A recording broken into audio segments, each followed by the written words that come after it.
நண்பர்களுக்கு என் அன்பு வணக்கங்கள். ஓம் சாய்ராம். என் அன்பு குழந்தையே, உன்னிடம் மிகப்பெரிய செய்தியை சொல்ல காத்திருக்கிறேன்.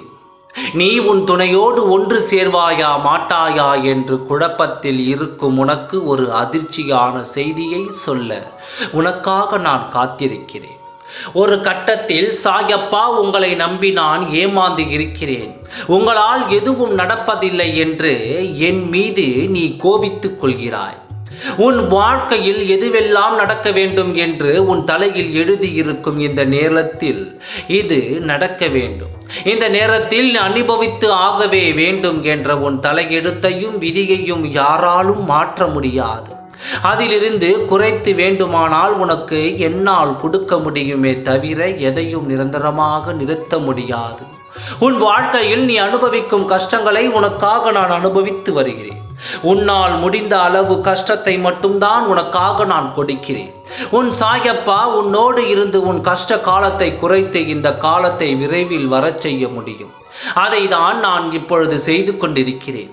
தேவையில்லாத வருத்தங்களை வைத்துக்கொண்டு நீ அப்படியே நின்று விடாதே. நின்றுவிட்டால் வாழ்க்கை அப்படியே நின்றுவிடும். பிறகு உனக்காக யாரும் உதவிக்கு கூட வரமாட்டார்கள். அப்படிப்பட்ட சூழ்நிலையில் இருக்கும் உனக்கு நீதான் உன் வாழ்க்கையை பத்திரமாக பார்த்து கொள்ள வேண்டும். இப்பொழுதும் நீ உன் துணையை பற்றி செய்தியை சொன்னால் நீ அதிர்ச்சி அடைவாய் என்று நான் சொன்னேன் என அதிர்ச்சியான செய்தி என்று கேட்கிறாய் அல்லவா? உன் துணை இப்பொழுது உன்னை பிரிந்து இருக்கிறார்.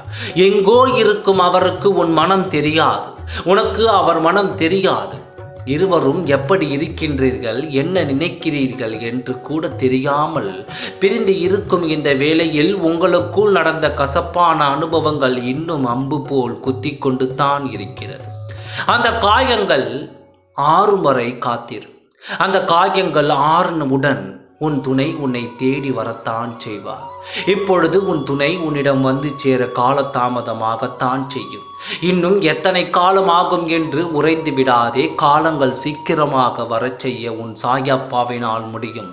உன் துணை இப்பொழுது என்ன செய்து கொண்டு இருந்தாலும், யாருடன் இருந்தாலும், யார் பேச்சை கேட்டு கொண்டிருந்தாலும், யார் பிடியில் இருந்தாலும், யார் ஆட்டத்திற்கு ஆடிக்கொண்டிருந்தாலும் ஒரு கட்டத்தில் நான் சொல்லும் பொழுது உன் துணை உன்னை வந்து சேரத்தான் வேண்டும். இதில் எந்த மாற்றமும் இல்லை. நீ வருத்தப்படாதே. உன்னுடன் நான் இருக்கின்றேன். நீ இருக்கும் பொழுது, நீ நினைக்கும் பொழுது அது நடக்கவில்லை என்றால் அது நடக்கும் பொழுது கட்டாயம் நான் நடத்தி கொடுப்பேன்.